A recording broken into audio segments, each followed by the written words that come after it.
పేరు సిహెచ్ శ్రీనివాసులు, అందరూ రాయుడు అని పిలుస్తారు. నేను 2019 సంవత్సరం నుంచి వెంకయ్య మేడం వాళ్ళ దగ్గర నమ్మకంగా పనిచేస్తూ ఉన్నాను. అయితే గత 1.5 సంవత్సరం నుంచి నేను రోజు ఇంటికి వెళ్ళేటప్పుడు తాగుతా అంతా చేస్తూ ఉన్నాను. ఇవి నేను హేమంత్ అనే అతనికి చెప్తా ఉన్నాను, ఇంటికి వెళ్ళినప్పుడు తాగుతా ఉన్నాను అని చెప్పేసి. అయిపోయిన తర్వాత నవంబర్ నెలలో టీడీపీ జనసేన సమన్వయ మీటింగ్ జరిగింది. సమన్వయ మీటింగ్ జరిగినప్పుడు టీడీపీ పార్టీ ఆఫీస్కి వెళ్ళాను.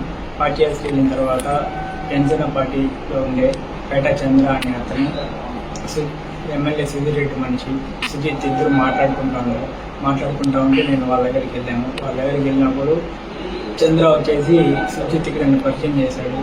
మీ ఎమ్మెల్యేకి మీ సీను ఉన్నాడు కదా, ఆ విధంగా మా మేడం వాళ్ళకి టమాటో రాయుడు 4 గంటలు పక్కనే ఉంటాడు అని చెప్పేసి నన్ను అప్పుడు పరిచయం చేసి నా నెంబరు సుజిత్కి తీపించాడు. సుజిత్కి తీపించిన తర్వాత దానికి పక్క రోజు నేను రేణుగుంట నుంచి కళాశాలకు వెళ్తా ఉంటే ఆయన బస్టాండ్ దగ్గర చంద్ర బస్టాండ్ దగ్గర ఉన్నాడు.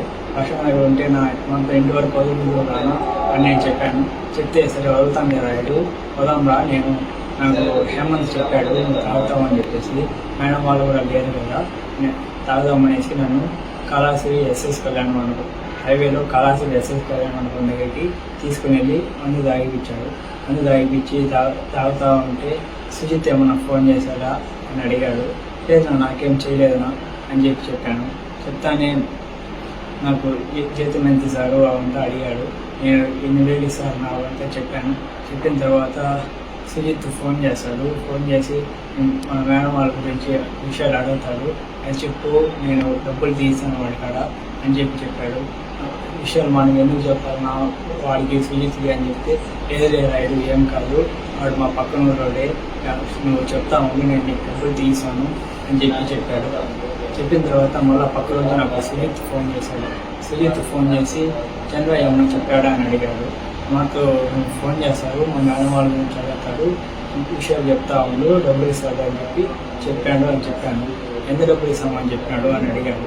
లేదు నాకు ఎంత ఇస్తామనేసి ఏం చెప్పలేదు, విషయాలు అడుగుతా ఫోన్ చేస్తాడు, విషయాలు అడుగుతాడు, అది మాత్రం చెప్పు అని చెప్పి నేను డబ్బులు తీసాను అని చెప్పాను. సరే నేను ఇస్తానులే అని చెప్పి దానికి మళ్ళీ 2 రోజుల తర్వాత నేను మేడం వాళ్ళ ఇంటి దగ్గర ఉంటే పేట చంద్ర అని అతను ఫోన్ చేసి ఎస్ఎస్ కళ్యాణ మండపం దగ్గర ఉన్నాం రాయుడు, 1 నిమిషం వస్తావా మాట్లాడాలా అని చెప్తే నేను బండి వేసుకొని ఎస్ఎస్ కళ్యాణ మండపం దగ్గరికి వెళ్ళాను. బండి అక్కడికి వెళ్తే అక్కడ ఆల్రెడీ సుజిత్ చంద్ర కూర్చొని మందు తాగుతా ఉంటే నేను వెళ్తానే నాకు గ్లాస్లో పోసి తాగు రాయుడు అని చెప్పారు.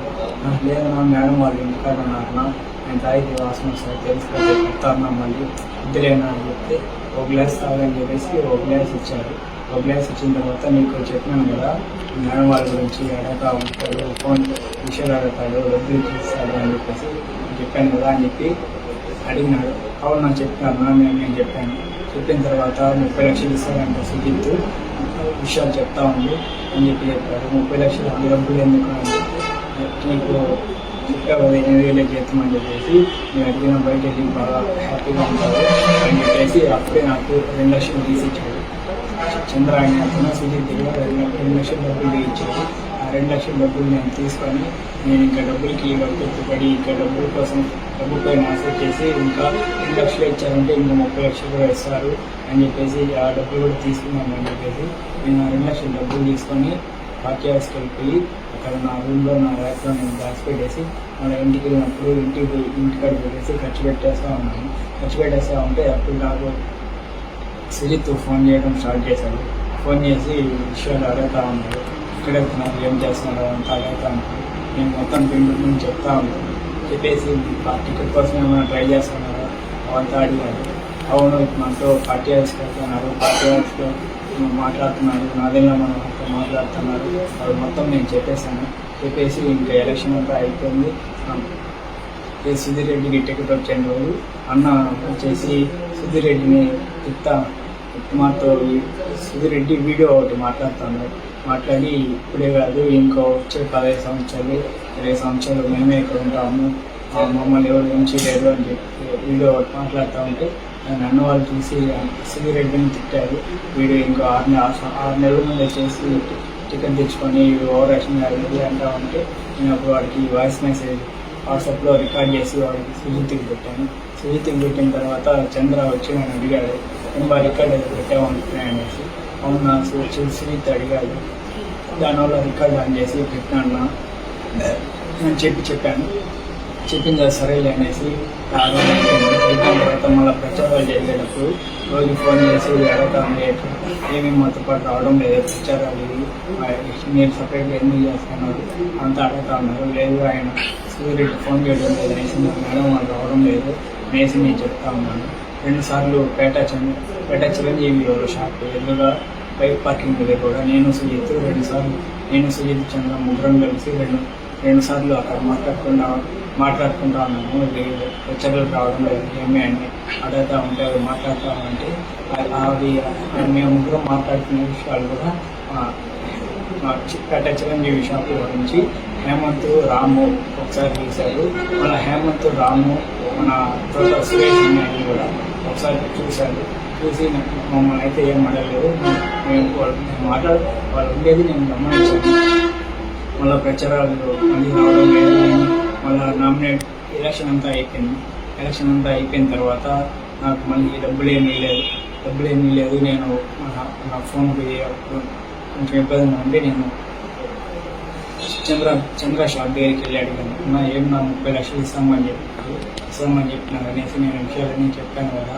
ఇప్పుడు నాకు కొంచెం ఇబ్బందిగా ఉన్నది, నాకు డబ్బులు అర్జెంట్ కావాలి అని చెప్తే పక్కన సరే అయ్యాడు, నేను సుజిత్గా మాట్లాడి చెప్తాను రేపు రా అని చెప్పాడు. సరే అనేసి నేను అప్పుడు ఇంటికి వెళ్ళిపోయేసి మళ్ళీ పక్క రోజు చంద్ర షాప్ దగ్గరికి వెళ్ళి ఏమన్నా మాట్లాడినావన్నా అంటే మాట్లాడినాను, పలా వేరే రమ్మన్నాడు అనేసి నన్ను బస్టాండ్ పక్కన గవర్నమెంట్ హాస్పిటల్ సందులో నుంచి అక్కడ గుంతలు ఎస్ఎస్ కళ్యాణ్ మండపం నుంచి ఎంజిఎం హాస్పిటల్ నుంచి రిలయన్స్ పెట్రోల్ బంక్ అట్లా శివనాథ పాలెము అక్కడ డ్యామ్ దగ్గరికి తీసుకుని వెళ్ళాడు. చంద్ర తీసుకుని వెళ్ళి అక్కడ ఆల్రెడీ సుజిత్ ఉన్నాడు బ్యాగ్ పెట్టుకుని ఉంటే ఏం బాగా మాతో డబ్బులు ఇస్తామని చెప్పినాడు కదా మా వాడికి అని చెప్పేటప్పుడు వాడు నాకు 20 లక్షలు ఇచ్చాడు. 20 లక్షలు ఇచ్చే లోపల నేను చంద్ర అడిగినా నువ్వు తీసాను 30 లక్షలు కదా మళ్ళీ ఏమన్నా 20 లక్షలు ఇచ్చారు అని చెప్తే లేదు దానికి ఆయన సూర్యరెడ్డితో ఏదో మాట్లాడతాడంట, ఇంకో పని ఏదో చేయాలంట, ఆ పని చేసిన తర్వాత ఆయన ఇస్తాడంట 30 లక్షలు అని చెప్పి ఇప్పుడు అలోపు 20 లక్షలు పెట్టుకోమని చెప్పేసి ఇమ్మని చెప్పాడు అని చెప్పి సుజిత్ చెప్పాడు. సరే అనేసి నేను ఆ బ్యాగ్ తీసుకొని వెళ్తా ఉన్న టైంలో ఆయన చంద్ర వచ్చేసి వద్దురాయుడు నువ్వు ఈ డబ్బులు తీసుకొని పోవద్దు, నువ్వు తీసుకొని పోయినావు ఎక్కడైనా పెట్టావంటే ఎవరైనా చూసారంటే మనం అందరం దృష్టిలో పడతాము, మన గురించి ఎవరైనా నువ్వు ఎక్కడ ఈ డబ్బులు దాచి పెట్టుకోలేవు, నువ్వు అడిగినప్పుడు చెప్పు, అంటే నీకు అవసరం పడినప్పుడు చెప్పు, నేను ఇస్తూ ఉంటాను, నేను కూడా ఏమైనా వాడుతూ ఉంటే నాకు అది పెట్టుకుంటాను అని చెప్పేసి దాంట్లోంచి నాకు 2 లక్షలు తీసిచ్చాడు. 2 లక్షలు తీసిచ్చి నన్ను మళ్ళీ వెళ్ళిన రూట్లోనే వాళ్ళ షాప్ దగ్గర తినిపేసి ఆయన షాప్లోకి వెళ్ళిపోయాడు. నేను ఆ 2 లక్షలు తీసుకొని ఇంకా నేను మా ఊరికి బయలుదేరి వెళ్ళిపోయేసి 2 రోజుల తర్వాత నేను కొత్త సిమ్ మార్చి వాళ్ళకి సుజిత్ ఆ నెంబర్ తెలియకుండా ఉండేలోపు బీజేపీ విజయ్ అనే అతనితో పాటు ఒకసారి మా ఊరికి వచ్చాడు. మా ఊరికి వచ్చి విజయ్ మా ఊరికి వచ్చి నాతో మాట్లాడినాడు. సుజిత్ వచ్చేసి నాతో ఏమీ పోవడం లేదంటే నేను అక్కడికి అని అడిగాడు. అవును నేను రోజు ఇంటిగా నుంచి వస్తానని చెప్పినాను, దానికి వద్దన్నారు, నేను సరైన సుబ్రహ్మణ్యం అయిపోయాను అని చెప్పాను. లేదు అట్లా పోకపోతే అట్ట నేను ఎమ్మెల్యే 30 లక్షలు ఇస్తామని చెప్పి ఇంకో పని చెప్తానని చెప్పాను కదా, పోతేనే కదా ఆ పని చేయగలుగుతావు, పోకపోతే అట్లా పోవాలని ఖచ్చితంగా వాడికి అని చెప్పాడు. వాడు చెప్పిన తర్వాత సరిగ్గా వెళ్తాను అని చెప్పాను. ఇప్పుడు వార్త ఉండే నెంబర్ నాకు ఇవి అని అడిగాడు. వాడు అడిగేలోపు నేను కొత్త సిమ్ తీసుకోండి ఆ కొత్త సిమ్ నెంబర్ వాడికి ఇచ్చాను. వచ్చిన తర్వాత ముందులాగా మళ్ళీ ఫోన్ చేసి ఎక్కడ వెళ్తున్నారు ఏమి విషయాలు తర్వాత ఉన్నారు నేను చెప్తా ఉన్నాను. ఒకసారి ఉన్నట్టు మీ సార్ని చంపేమన్నాడు ఎమ్మెల్యే అని చెప్పాడు. వాడు చెప్పిన తర్వాత నేను 2 సార్లు కార్లో వెళ్ళేటప్పుడు ట్రై చేశాను చంపేస్తాను అనేసి, కానీ అది కుదరక నేను పోయి మేడం వాళ్ళని మార్చి నేను కావాలనే చేస్తున్నావు అనేది కొంత నువ్వు డ్రైవింగ్ వెళ్ళి అమ్మది దిగుదా అని చెప్పేసి నేను అప్పుడు డ్రైవింగ్ వెనకాల చదివి దాని తర్వాత నాకు డ్రైవింగ్లో వేయకుండా వేరే పని పెట్టుకున్నాను.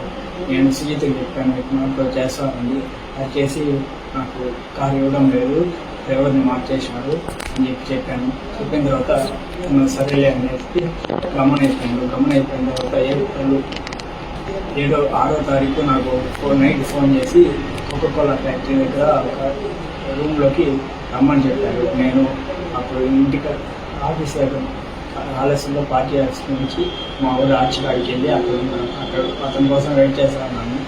వెయిట్ చేస్తా ఉంటే సుజిత్ వచ్చి తీసుకొని వెళ్ళాడు.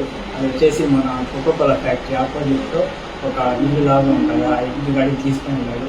తీసుకొని వెళ్ళిన తర్వాత చంద్ర కూడా వచ్చాడు. అక్కడికి వచ్చి మామూలుగా మందు తాగుతూ ఉన్నాము. నైట్ తాగుతూ ఉంటే సుజిత్ చేసి చంద్ర అని అడిగాడు, ఇంకా మీ వాడికి ఇచ్చినప్పుడు ఇంకా ఇచ్చేసినావా లేదా అని అడిగాడు.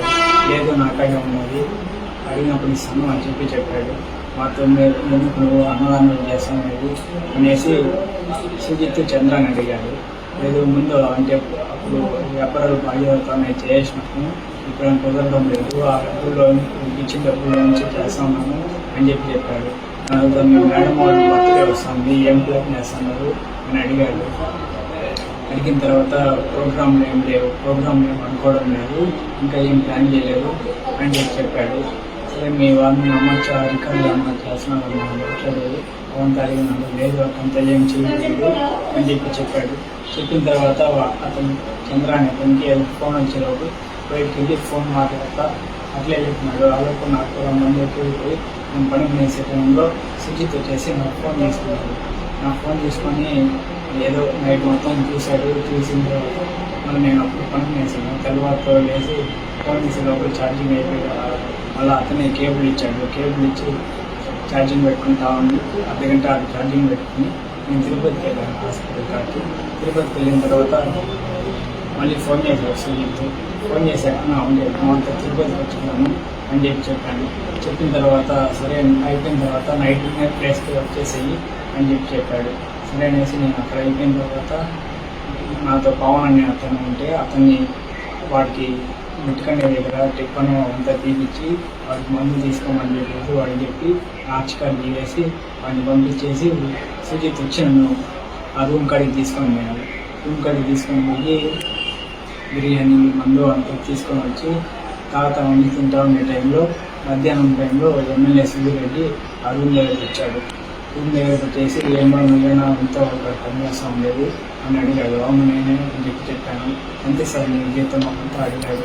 నేను 9,000 ఇస్తున్నాను అని చెప్పాను. 9,000 ఇంకా ఎవరన్నా పని చేస్తారా, నేను 19,000 ఇస్తాను, నాకు అది వచ్చేసి అని అడిగాడు. లేదు మా మేడం వారికి 10వ వచ్చిన తర్వాత కారు ఇల్లు కొనిస్తామని చెప్పారు, దానికోసం నేను ఆడే ఉన్నాను, మా ఇంట్లో అక్కడే ఉన్నామని చెప్తారు అని చెప్పాను. సరే నువ్వు రాకపోతే పోయినావు, మీ మామ కోవిడ్లో ఉంటారంటని, మీ అత్త మీ చెల్లెలు కోరల్లో ఉంటారంటారు, ఈ మధ్య పెళ్ళి ఉంటాయి మీ చెల్లెలకి, మీ అవ్వ ఒకటే ఇంట్లో ఉంటారంట కదా, మీరు బొక్కింగ్ పాలమంటారు కదా అని అడిగాడు. అవును నీకు ఇవన్నీ ఎట్లా తెలుసు అని చెప్తే నేను ఎమ్మెల్యే నాకు ఇవంతా తెలియకుండా ఉంటుందా అని చెప్పాడు. చెప్పిన తర్వాత మా వాడు ఆల్రెడీ 20 లక్షల డబ్బులు నన్ను ఇచ్చినారా అని అడిగాడు. అవును ఇచ్చాను అని చెప్పాను. దాని తర్వాత సరే నువ్వు నా కాడికి రాకపోతే చెప్పినావు, మీ మేడం మీ సార్ ఏదైనా ప్రైవేట్గా ఉండే వీడియోలు లేకపోతే పార్టీలు ఎవరికైనా పెద్దవాళ్ళతో మాట్లాడుతూ ఉండే వీడియోలు లేకపోతే ఏదైనా నన్ను తిట్టా ఉండే వీడియోలు లేకపోతే మీ మేడం ఏదైనా వల్గర్గా ఉండే వీడియోలు నాకు ఇచ్చేసేయి, ఆల్రెడీ మా వాడు చెప్పినా కదా మీకు 30 లక్షలు డబ్బులు ఇస్తామని చెప్పేసి అని వాడు పక్కన డబ్బులు ఓపెన్ చేసి చూపించి మీ మాత్రం అవి నాకు ఇచ్చేసినావు అంటే ఈ డబ్బులు మీకు ఇచ్చేస్తాను, నేను బయట పంపించేస్తాను, మీ పేరు ఏడా రాను, మీరు అన్నీ వెళ్ళి హ్యాపీగా బతుకు అని చెప్పేసి డబ్బులు లేకుండా తీసుకుని వెళ్ళిపోయిన తర్వాత అక్కడ కొంచెంసేపు ఉండి నేను తినేసి ఇంటికి వచ్చేసిన తర్వాత మళ్ళీ నాకు 14వ తేదీ సుజిత్ చంద్రాకి చెప్పినాను మాతో ఎమ్మెల్యే ఇంటికి వెళ్ళేసి వచ్చాను అని చెప్పి మాతో ఏం చెప్పాడు అని అంతా అడిగాడు.